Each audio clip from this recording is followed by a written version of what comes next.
Ladies and gentlemen, good afternoon. Today I'm privileged to be interviewing one of the most iconic figures of the 20th century, Natan Sharansky.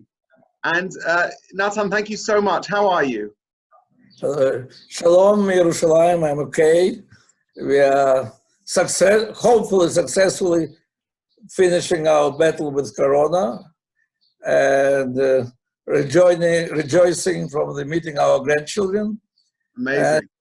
I only hope that soon British Jewish community and New York Jewish community and other Jewish communities will feel as liberating, will share with us all these liberating feelings. Please God. I guess you had 9 weeks of lockdown, which is better than 9 years of real prison, right? Yes, well, it's a little bit different experience, but it's always to use your previous experiences, yeah. You know, if I could just tell our audience, I'm interviewing somebody who's not only an icon for the Jewish world, but much further beyond. I think it's fair to say that in the 21st century, you are a champion of human rights, a freedom fighter for the Jewish people, and you fought so hard to be able to practice your right to be Jewish, to live in Israel. And although Natan is somebody who needs no introduction at all, I'm going to share with the audience now a very short clip summarizing some of your struggle. On February 11th, 1986, the world holds its breath as Natan Sharansky walks to freedom.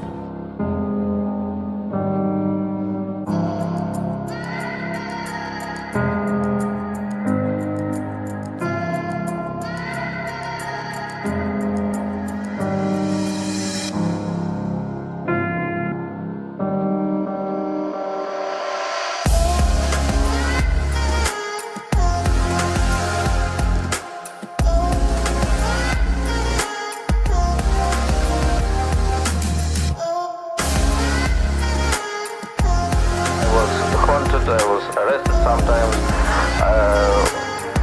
persecuted and different. To thousands of rejoicing Israelis and Jews around the world, Natan Sharansky has fought heroically, alone.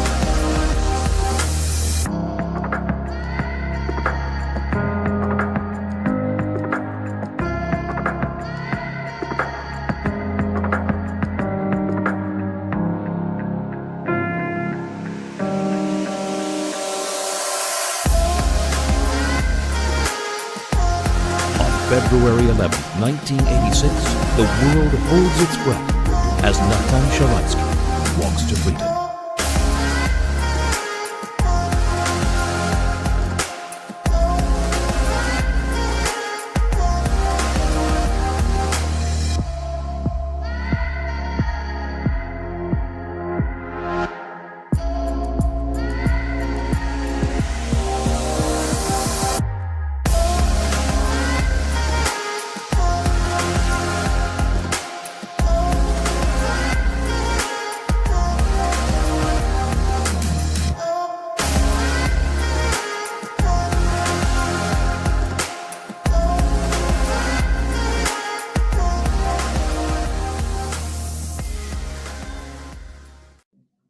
Okay, Natan. Okay. Everyone's seen that and has a little bit more context. And I have a few questions I wanted to ask you today. Please. You know, I spent my Shabbat reading your book and I was blown away. I recommend anyone watching this to go on Amazon and buy this book because it will change your life. And having had the privilege of reading your book and having had the privilege to research and learn so much about you, I had a few questions. So first of all, it's clear from your story that you grew up in a Jewish family, but you said in your book the following, and if I could just read you this short paragraph, you said, like most of my generation, I grew up completely unaware of the religion, culture, and history of my people. Words like Torah, Passover, Yom Kippur, and even Shabbat, they meant nothing to us. But I'll tell you my question, Natan, because I read on later that very difficult chapter where you describe how you received by telegram the news that your father had died. And you describe the way in which you remember that you had your book of Psalms, and you said, from today, I'm going to start reading every single Psalm in the book. The print was very tiny. My eyes began to hurt as soon as I looked at the text, but ignoring the pain, I continued to read that. And my question really is, you describe your relationship with King David and with God. Where did your Jewish passion come from with the upbringing that you had? Okay, well, first of all, the best answer on this question is in the book itself, Fear No Evil. But if you're already sending your readers to buy it on Amazon, I can say that on Amazon you can buy my next book, Never Alone, which will be published on the 1st of September, but Amazon just in these days started its pre-orders. So you can pre-order that book, where I compare my experience in prison with my experience in the Israeli government, and then my experience as chairman of Jewish Agency. So 9 years prison, 9 years government, 9 years Jewish Agency. A lot of experience not to be alone. But going back to my childhood, I had to explain, yes, really, literally, we were absolutely assimilated second generation of Soviet Jews. There was, usually assimilation in the Western world means that children after bar mitzvah don't come back to the synagogues. We didn't have bar mitzvah, we didn't know such a word. We didn't have Brit Milah, we didn't use such a word. When did you have your Brit Milah? At the age of 20, it was 74, it was the age of 26. Wow, do you remember who did it to you? Who was the Moel? No, it was some doctor in Moscow hospital who was secretly doing it under the pretext that we have such disease and need such an operation, and that's how it went through. But what I do remember very well that 3 days after this, I was on another demonstration and was arrested for 15 days in prison. So I really could feel the experience of Abraham, who a few days after his Brit Milah was welcoming guests to his tent. That's wow, so, unbelievable. But my bar mitzvah I had at the age of 65. So from this I start my book, which will be published in September, Never Alone. Wow. We didn't have synagogue, we didn't have book, language, tradition, anything. But we had one very Jewish thing, and it was antisemitism. A lot of antisemitism. Only because the idea of your parents is written in this strange word, Jew, it's like disease. That is the way of survival. There are no other values except of survival in spite of antisemitism. And it was very uncomfortable life, without identity, without values, and without freedom, because we all knew that we are living under a totalitarian regime.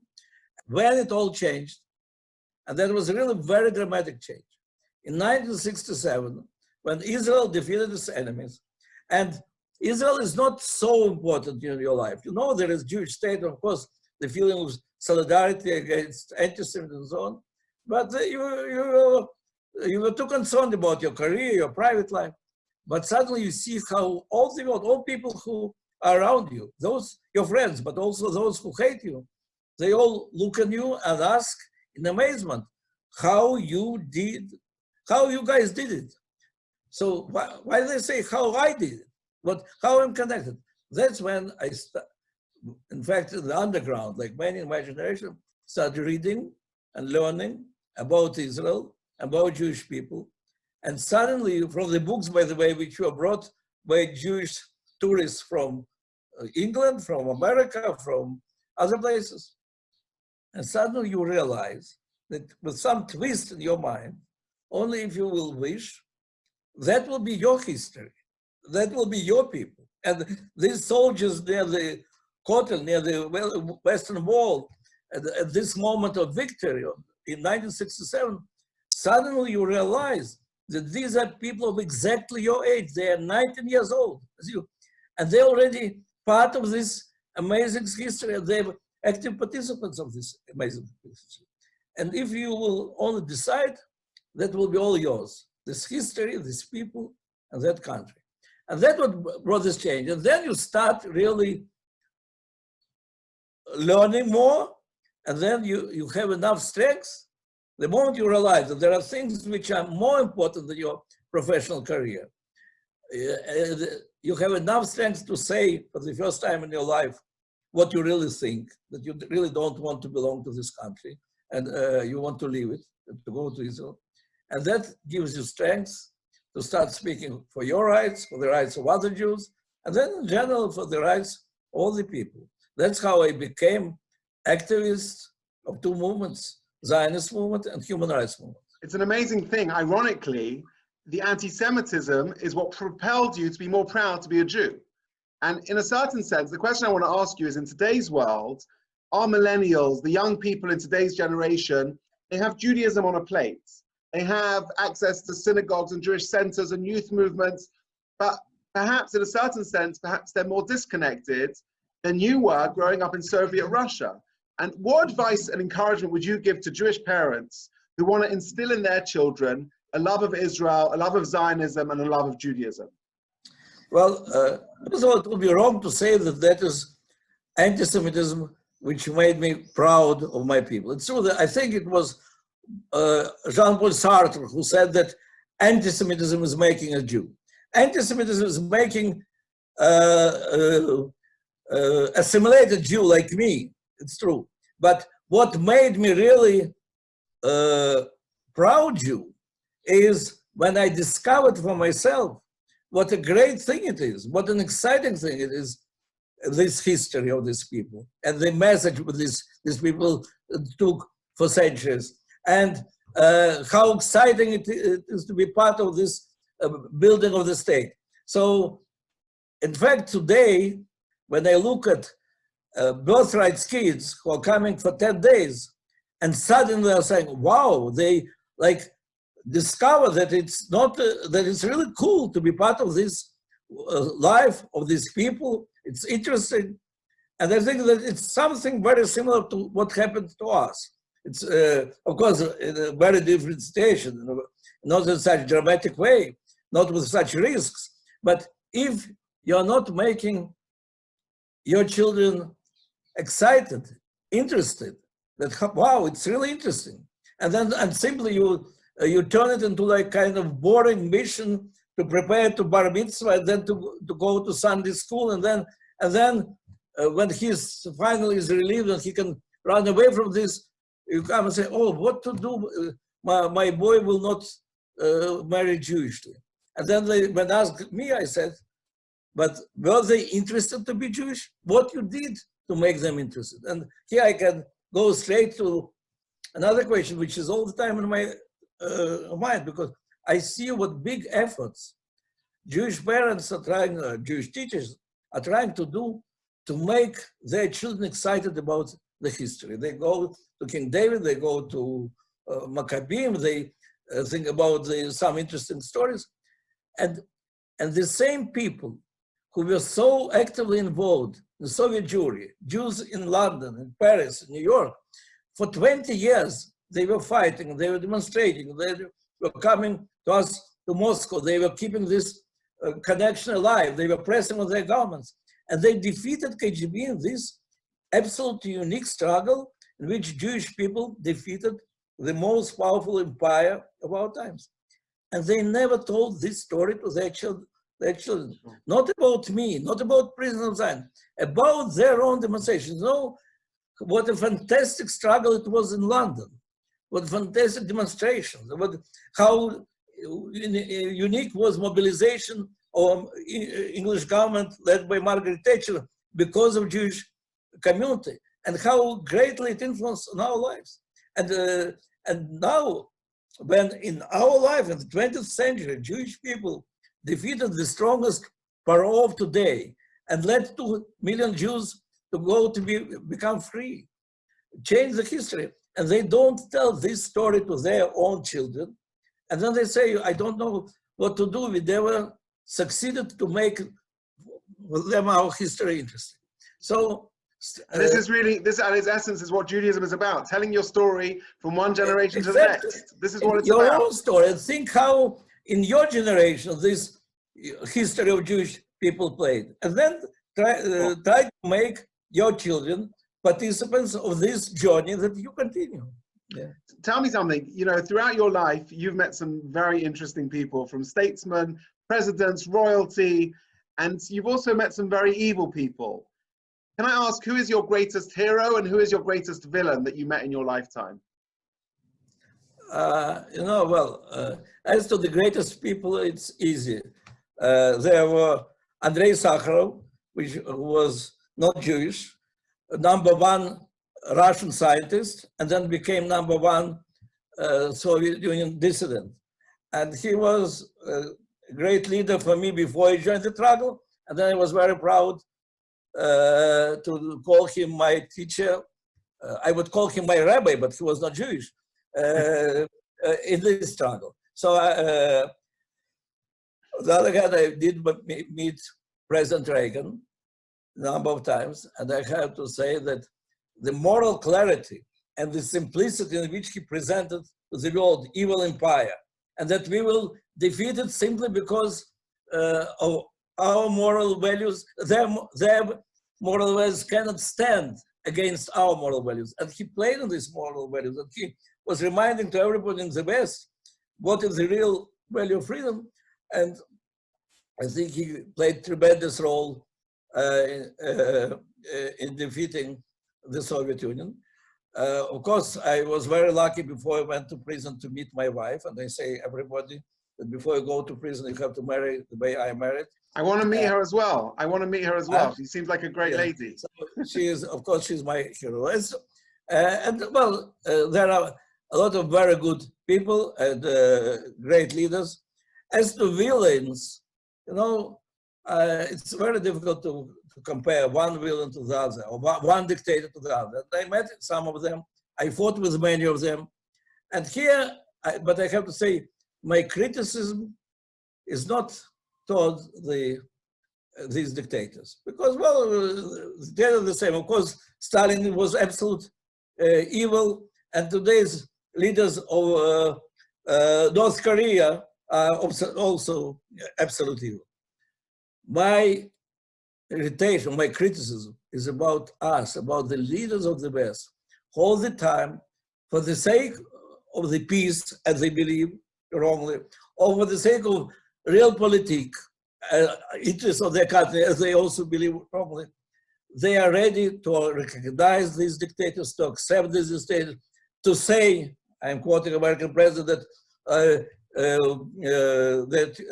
North Korean leader is loved by his people, or before it was explained by many Westerners that Saddam Hussein is loved by his people, or I was told by one of our leading politicians that I should stop calling Yasser Arafat corrupt dictator because the Yasser Arafat is loved by his people. It's all nonsense. People never love their dictators. They have to obey to their dictators. They are fearful of their dictators, and they have to accept their rule. And if you will be as morally clear as President Reagan was, or Margaret Thatcher was, about the real nature of Soviet Union, it will be as clear about these dictators, and will not try to build the permanent peace in the Middle East by kissing Arafat or some other corrupt dictator. I think the world will look much better. Clearly, your relationship with God during the times in the prison in Russia and in the USSR was very strong. You had a very strong relationship with God. How has that relationship with God manifested in the last 20, 30 years? Now living the dream, being in Israel, being in the roles that you've been, how's that affected your relationship with God? Well, look, my life was so clearly divided between being in hell and being in paradise. In fact, in 24 hours, I crossed this border. I was in the Soviet prison, in the KGB prison, very tough KGB prison. And then one day I was taken, put to the airplane, brought to Berlin, crossed the bridge, met my wife of 12 years, Another small airplane took us to Israel and to go together with Avital to the Kotel, with all celebrating it with all our people. So practically immediately you move from hell to paradise, and in hell, it's your connection with God is very powerful. It's as I described in the book when I started reading this psalm book, understanding maybe less than half of the words and not knowing where is the end of the sentence at the beginning, and you simply thanks God I am a mathematician by education, so I try to read it as a mathematical formula, and I look where the same word which I know repeats and what connection it is, and then try to figure out what are the words around it. And it so happens that from this million of words in Psalm book, which is like one long sentence, suddenly the first sentence, which I understood fully, 13 short words, Gam ki alech b'geit l'mavet lo yara ki ata imadi, and we'll go through the valley of death, fear no evil, because now you're with me. And it's Psalm 23. And who is you with me? Is it King David? Is it Avital? Is it people of Israel? Is it God, Kadosh Baruch Hu? It's all of them together, like came to my prison. And that was the moment it was so clear that I'm sent here a message that we are with you. And from then, I always felt this connection. I was discussing things with King David, with my wife, with Kadosh Baruch Hu, and it was easy. The moment you go to the paradise with all this sound and noise of daily life, it's much more difficult to hear this very simple, very direct message of Kadosh Baruch Hu. But, and in fact, then I'm 30 years in Israel, and when you are in paradise in the skies, you can only go down. And I only 30 years go down, and I feel still in paradise. With, of course, each time you see that there are some more things to be corrected, more things. But here in paradise, you have to remind yourself what you discovered then in prison, that what is the difference between fear of man and fear of God. And fear of God is fear not to be on that level, to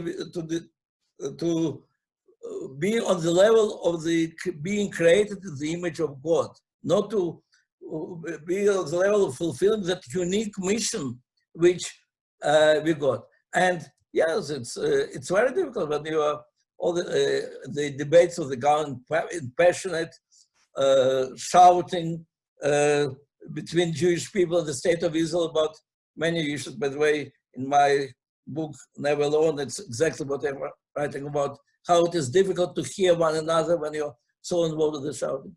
But the moment you make a step back and say, oh boy, but we are all created in the image of God. And we have a mission here. And, you know, and put it in this proportion, and then everything becomes much more clear and much easier. Not so easy, again, that easy and simple and clear moral life which you had in prison will never come back. Thanks God there is no KGB and no Soviet Union. But, so now we have to make big effort to have this connection. But it's worth doing this effort. Sure. In 100 years from now, my grandchildren, my great-grandchildren, I'm sure will still be reading your book. What do you want to be remembered for in 100 years from now? Well, first of all, I want them to read also my next book, not only that. But no, but the most important thing is, you know, that was the challenge which I faced in the Soviet Union when I was activist on two movements, human rights movement and Zionist movement. And I was told many times, you have to choose. Are you Zionist, nationalist, or do you believe in universalism and human rights for freedom for everybody? And I always felt it's wrong to think about it. Because if I have strength to fight for human rights, it's only because I discovered my roots and I have the source of energy, which I never had when I was without identity.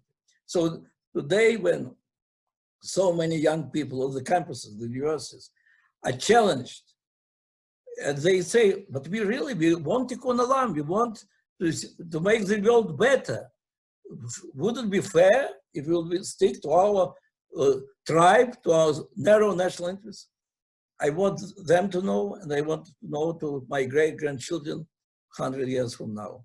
If you really want to make the world better, and you have strength to make the world better, the only way that you'll have strength for it is to be connected to your history, to your roots, to your family, to your faith, and then you will be never alone, and you'll have enough strength to change the world. Absolutely. You know, Natan Sharansky, this has been an absolute privilege and pleasure. When I was born in the 1980s, I was too young to remember. My older brother described to me the excitement when you were released. Shlomo Carlebach, I think, composed a special anthem, Am Yisrael Chai. I'd like to conclude this interview by singing this with you. Am Yisrael Chai, Am Yisrael Chai, Am Yisrael, Am Yisrael, Am Yisrael Chai. I sang only the punishing cell because there only my prison guards were suffering. I don't want to suffer. We don't want to make everybody else I'm suffer. Israel Chai. Thank you so much for this privilege, and we wish you ongoing success and good health. Thank you very, very much. All the best. All the best.